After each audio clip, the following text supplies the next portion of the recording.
हमारी संस्कृति, हमारे संस्कार सदा रहे हमारे साथ।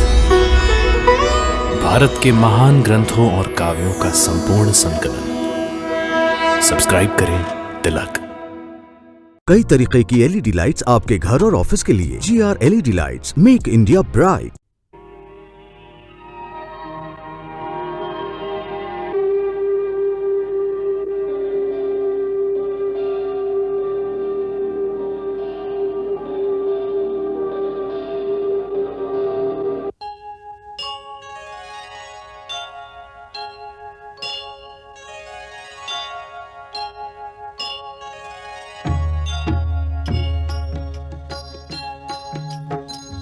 सीताराम चरित अति पावन, मधुर सरस अरु अति मन भावन।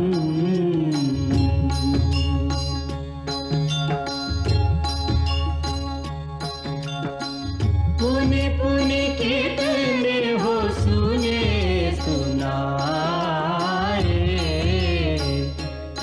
की प्यास बुझत न बुझाए।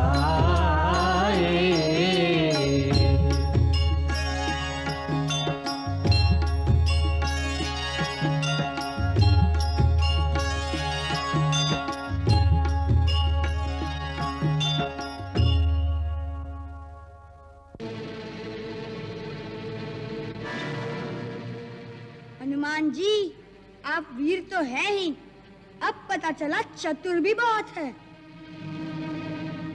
ऐसी मधुर मधुर बातों के मोह जाल में फंसाकर आप हमें अपने राजा के पास ले जाकर अपनी सफलता का प्रमाण भी देना चाहते हैं और हमें बंदी बनाकर दंड भी दिलाना चाहते हैं। हम इन बातों के जाल में आने वाले नहीं। भैया, सीधा सीधा कहो ना कि हमने महाराज राम की चुनौती पढ़ के घोड़ा पकड़ा है। उन्हें कहो कि स्वयं आए, हमसे युद्ध करके या तो घोड़ा ले जाए या हार मानकर चुनौती वापस ले ले।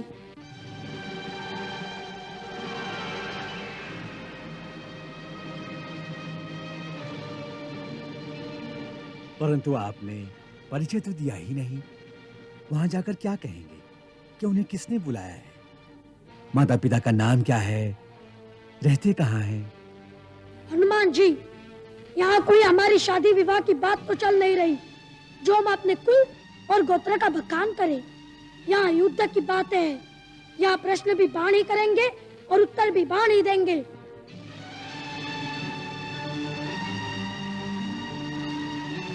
आपको हमारी बात स्वीकार है तो जाइए, और यदि लड़ना है फिर वार कीजिए।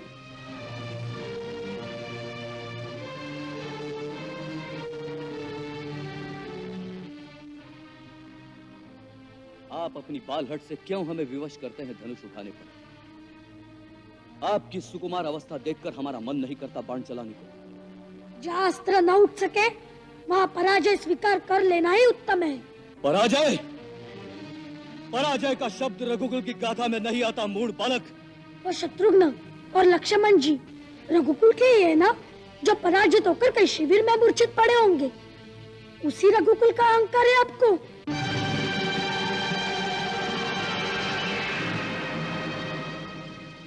तुम दिखने में तो मनोहर दिखाई देते हो, परंतु अंदर से उतने ही विषैले हो। ऐसे फल को तो तुरंत काट देना चाहिए।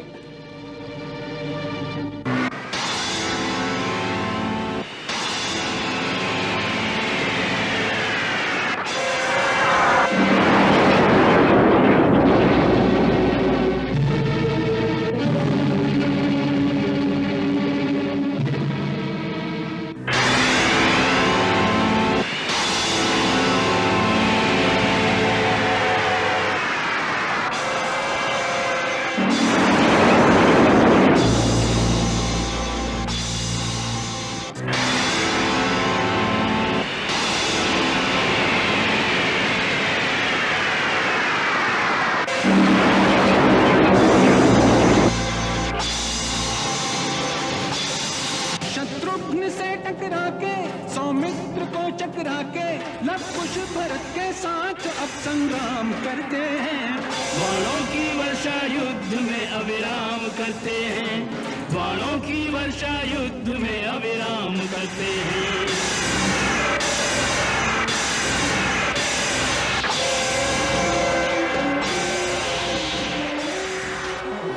राम स्वयं जब तक निर्णय को न आएंगे, अश्वमेध का अश्वनलव कुश लौटाएंगे।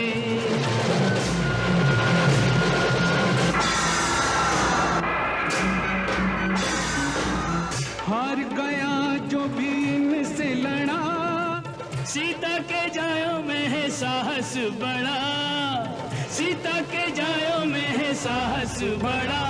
लिखी चुनौती पढ़ के बैठे हैं ये भी अड़के, क्षत्रिय सुलभ कौशल भरा हर काम करते हैं, बाणों की वर्षा युद्ध में अविराम करते हैं, बाणों की वर्षा युद्ध में अविराम करते हैं।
नहीं, ये सत्य नहीं हो सकता। भरत, सुग्रीव और हनुमान एक साथ पराजित हो गए। जी महाराज। यज्ञ का अश्व अभी तक मुनि कुमारों के पास ही है। जी महाराज।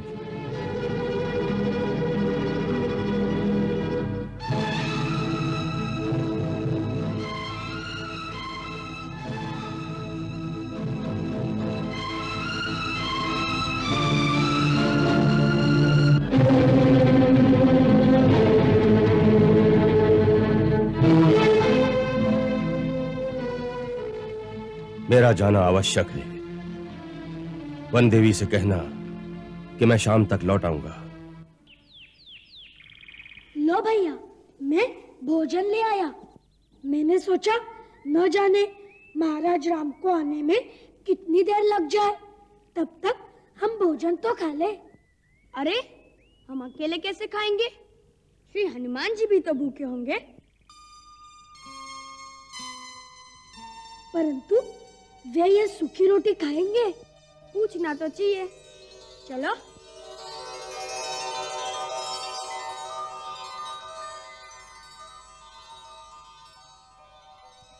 हे महावीर हनुमान, आप तो महाराज सुग्रीव के महामंत्री हैं। किष्किंधा के राजमहलों में सुंदर और स्वादिष्ट भोजन खाने की आदत होगी, परंतु हम तो ठहरे वनवासी और ब्रह्मचारी। हमारे पास तो ये सूखी रोटी है, उसे से आपकी सेवा कर सकते हैं।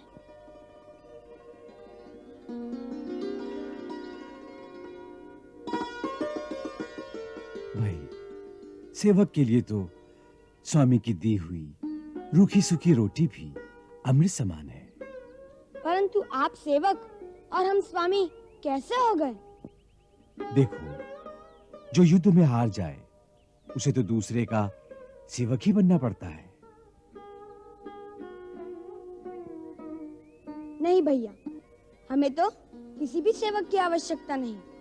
हमारे गुरुदेव ने रामायण में लिखा है कि आप श्री राम के अनन्य सेवक हैं, तो आप उनके ही सेवक रहिए। ओहो, तो आपके गुरुदेव ने रामायण लिखी है?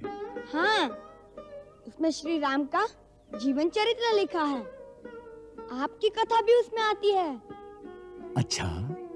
हाँ, आपकी अनन्य भक्ति और सेवा के कारण हमें आपका चरित्र बहुत अच्छा लगा।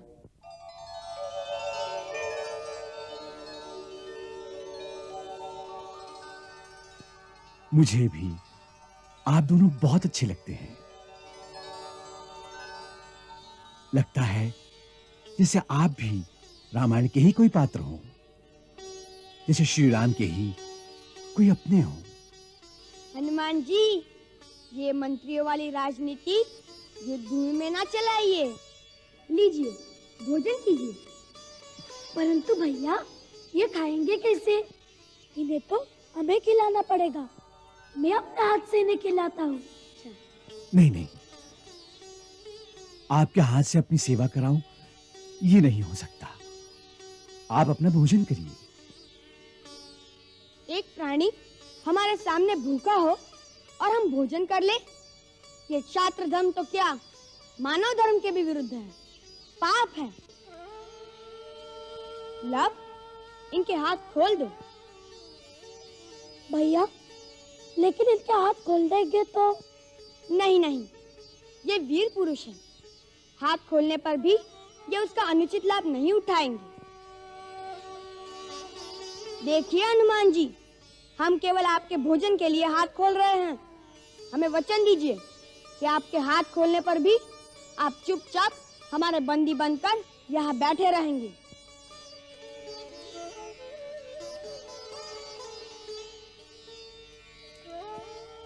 हे क्षत्रिय कुमारों, आपने तो अपने गुणों से मुझे सदा के लिए बंदी बना लिया है।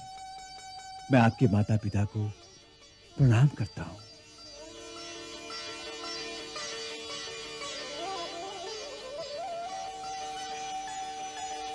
लव, इनके हाथ खोल दो।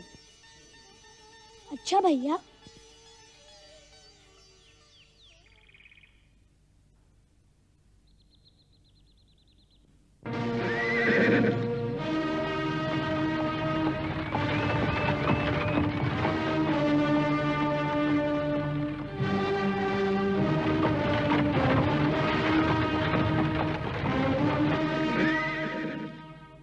लगता है अब तो महाराज सचमुच स्वयं आ गए हैं।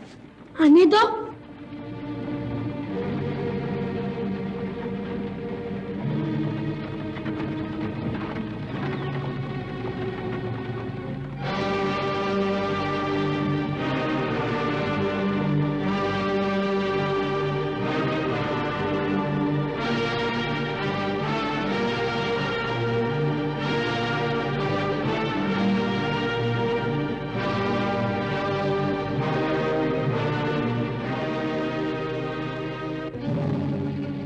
हमारी सेना की ये दशा।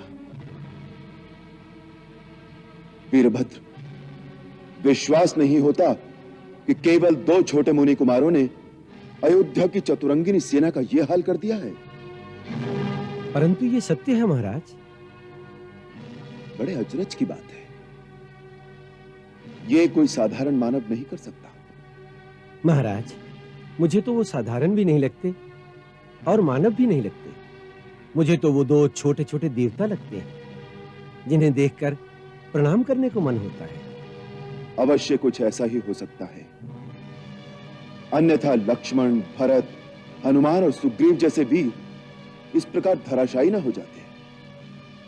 ये सारी बातें सुनकर हम भी उनके दर्शनों को लालायित हो रहे हैं।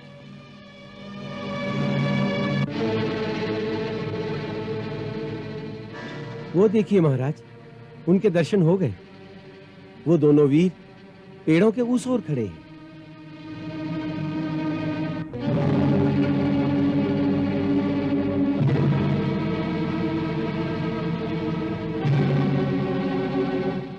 भैया तैयार रहो, कहीं महाराज राम अचानक पीछे से आक्रमण न कर दे। इतनी देर तक सामने क्यों नहीं आए? नहीं लव, मेरे विचार में वो ऐसा कभी नहीं कर सकते। वो वीर है और वीर पुरुष कभी छुप के वार नहीं करते। धन्य हो, एक सच्चा वीर ही दूसरे वीर का आदर कर सकता है। हनुमान,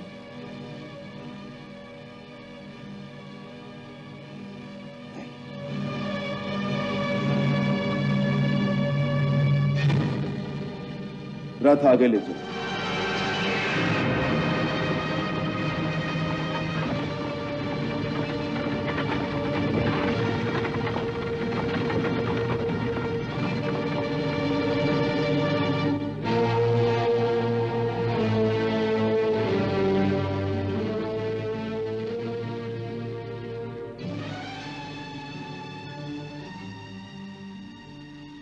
हनुमान, ये क्या? तुम जैसा परमवीर इस प्रकार दुबक कर बैठा है? प्रभु, इस समय मैं अपनी वीरता नहीं दिखा सकता। मैं आपकी कोई सहायता नहीं कर सकता। मैं इनका बंदी हूं।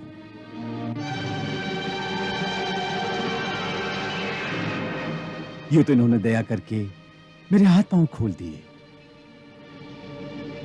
मैंने इन्हें वचन दिया है कि मैं अपने खुले हाथों का प्रयोग केवल भोजन के लिए ही करूंगा।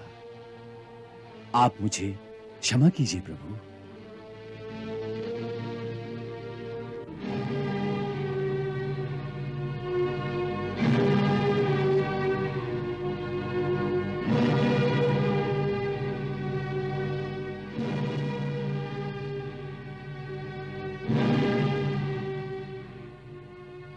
तुम दोनों को देखकर यह विश्वास नहीं होता कि ऐसे कोमल कोमल अंगों वाले 2 सुकुमार बालकों ने अयोध्या की चतुरंगिनी सेना के साथ साथ लक्ष्मण, भरत, शत्रुघ्न और सुग्रीव जैसे योद्धाओं को पछाड़ दिया है।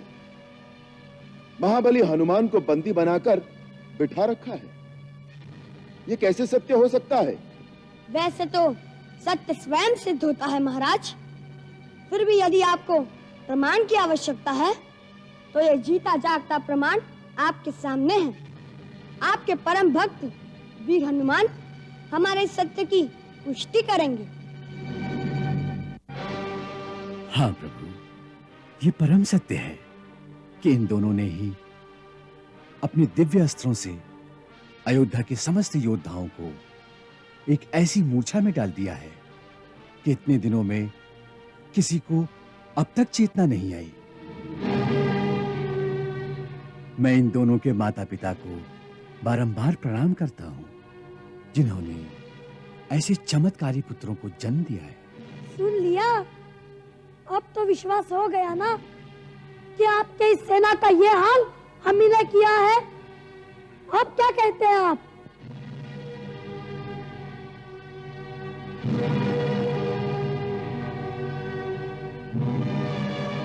ये अश्वमेध यज्ञ का घोड़ा हमारे राज्य की चतुर्दिश वृद्धि का प्रतीक है। तुम कोई राजा या राजकुमार तो नहीं हो कि तुम्हें हमारी राज्य वृद्धि से ईर्ष्या हो। फिर तुमने किस लोभ से हमारे इस घोड़े को पकड़ा है? न हमें कोई लोभ है, न हमें किसी राज्य की लालसा है, न हमें आपकी राज वृद्धि से ईर्ष्या है। हमने तो इस घोड़े के मस्तक पर लिखी हुई चुनौती को पढ़कर इसे पकड़ा है। परंतु क्यों? तुम्हारा इस चुनौती से क्या संबंध? क्योंकि इस चुनौती में अहंकार की गंध है। उससे ऐसा लगता है कि आप यह समझते हैं कि सारे संसार में आपके सिवा न तो कोई क्षत्रिय है न वीर, और क्योंकि हम क्षत्रिय हैं, इस चुनौती का उत्तर देना हमारा धर्म हो जाता है। महाराज राम, आप क्षत्रिय धर्म को जानते ही होंगे। यदि कोई क्षत्रिय युद्ध की चुनौती सुनकर पीठ दिखाकर भाग जाए तो समझो ना तो उसने अपने माँ के दूध का ऋण चुकाया और ना अपने पिता के नाम की लाज रखी। कौन है तुम्हारे पिता? यदि हमसे जीत लेंगे तो उनके पास जाइएगा। अभी से उनका पता पूछने की क्या आवश्यकता है? पहले हमसे युद्ध करिए, हमसे।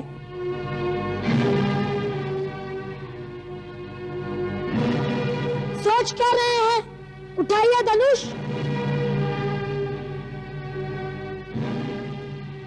तुम्हारे गुरु ने तुम्हें कोई तंत्र विद्या सिखाई है? क्यों? क्योंकि जो कार्य तुमने किया है वो अवश्य दंड देने योग्य है, परंतु तुम्हें देखकर हमारे मन में न तो दंड देने की इच्छा हो रही है और न तुमसे युद्ध करने की। मेरी अवस्था भी यही है। मैं तो यही सोच रहा हूँ कि आप किसी मोहिनी मंत्र का जाप कर रहे हैं।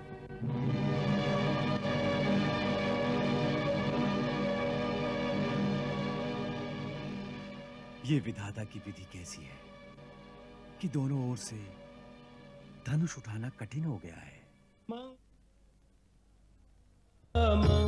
मंगलहारी जब हो सुदशरथ अजिर बिहारी।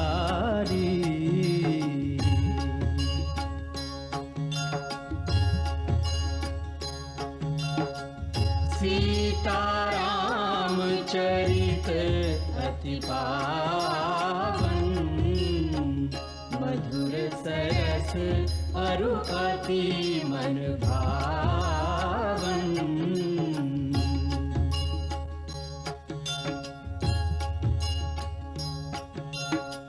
पुनि पुनि कितने हो सुने सुनाए, हिय की प्यास बुझत न बुझाए।